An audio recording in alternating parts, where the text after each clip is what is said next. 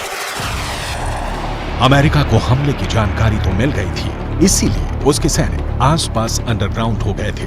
तब ईरान ने फतह मिसाइल का ही एक पुराना वर्जन इस्तेमाल किया था और अमेरिका के एयर डिफेंस सिस्टम इस मिसाइल को रोकने में नाकाम रहे थे। ईरान ने ऐसी करीब 20 मिसाइलें दागी थी।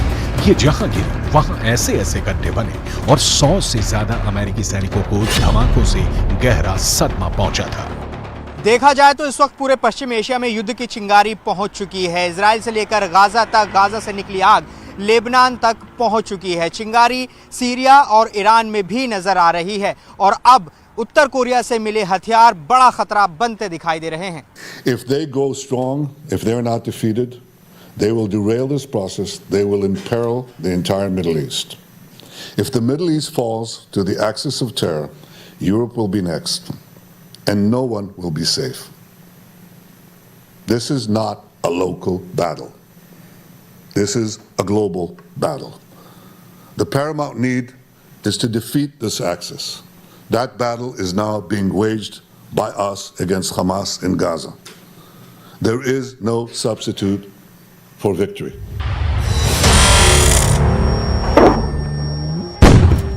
हिजबुल्लाह का खतरा बहुत बड़ा है, ये इजराइल भी जानता है और अमेरिका भी। अगर हिजबुल्लाह ने गियर बदला तो इजराइल के लिए उसे रोकना आसान नहीं होगा। यही वजह है कि अमेरिका के विदेश मंत्री एंटनी ब्लिंकन इराक का भी दौरा कर चुके हैं। जब ब्लिंकन इराक पहुंचे तो वो बुलेट प्रूफ जैकेट पहने हुए थे। इराक में ऐसा खतरा बताता है कि अमेरिका इस वक्त वहां की मिलिशिया हश्द अल शाबी से भी घबराया हुआ है, क्योंकि ईरान समर्थित इस गुट ने अब इराक और सीरिया दोनों जगह अमेरिका के अड्डों पर हमले शुरू कर दिए हैं।